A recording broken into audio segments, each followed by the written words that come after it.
સમલાયા mini નદીના પ્રદૂષણના આક્ષેપો ભાજપ યુવા મોરચાના મહામંત્રી તંત્ર સામે આક્રમક કડક કાર્યવાહી અને તપાસની માંગ. વડોદરા જિલ્લાના સાવલી તાલુકાના જૂના સમલાયા ગામ નજીક વહેતી મિની નદીમાં શંકાસ્પદ કેમિકલયુક્ત પાણી છોડવામાં આવતું હોવાના આક્ષેપોને લઈને વિવાદ વધુ ઘેરો બન્યો છે. નદીમાં સફેદ ફીણ, લાલ રંગનું પાણી અને માછલીઓના મોતના દાવાઓ વચ્ચે હવે ભાજપના જ જિલ્લા યુવા મોરચાના મહામંત્રી શૈલેષ સોલંકીએ તંત્ર સામે આક્રોશ વ્યક્ત કરી તાત્કાલિક કાર્યવાહી કરવાની માંગ કરી છે. વડોદરા જિલ્લાના સાવલી તાલુકાના જૂના સમલાયા ગામ નજીકથી પસાર થતી મિની નદીના પ્રદૂષણ ફેલાતું હોવાના આક્ષેપો વચ્ચે સ્થાનિકોમાં ભારે રોષ જોવા મળી રહ્યો છે. ગ્રામજનોના જણાવ્યા અનુસાર છેલ્લા કેટલાક સમયથી નદીમાં શંકાસ્પદ કેમિકલયુક્ત પાણી છોડવામાં આવી રહ્યું છે, જેના કારણે પાણીમાં સફેદ ફીણ જોવા મળે છે. પાણીનો રંગ બદલાઈ રહ્યો છે અને મોટી સંખ્યામાં માછલીઓના મોત થઈ રહ્યા હોવાના દાવા કરવામાં આવી રહ્યા છે.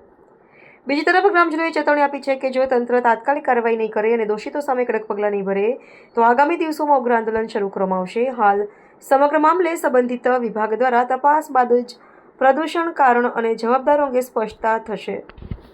રિપોર્ટર અબ્બાસ મેવાતી, સાવલી. આજરોજ અમે આ મિની નદી જે અમારા ગામમાંથી જૂના સમલાયા ગામથી નીકળે છે ત્યાં સ્થળ તપાસ કરતાં ખબર પડી કે નદીની અંદર પાણીમાં લાલ થયેલું છે અને પાણીની અંદર જીવજંતુઓ પણ મરી ગયેલા છે. માછલી મરેલી દેખાઈ રહી છે. એવી ઘણી બધી માછલીઓ આ વરસાદમાં તણાઈ પણ ગઈ છે આગળ. અમને એવું લાગી રહ્યું છે કે અમારા આજુબાજુ જે કેમિકલ કંપનીઓ આવી રહી છે એ કંપનીઓ દ્વારા પાણી છોડી રહ્યા હોય એવું જાણે શંકા અમારી થઈ રહી છે. અમારી રજૂઆત જીપીસીબીના લાગતા વળગતા અધિકારીઓને મૌખિક ઘણી બધી વાર જણાવેલી છે, પણ એની અત્યાર સુધી કોઈ એવા શિક્ષાત્મક પગલાં લેવામાં નથી આવ્યા.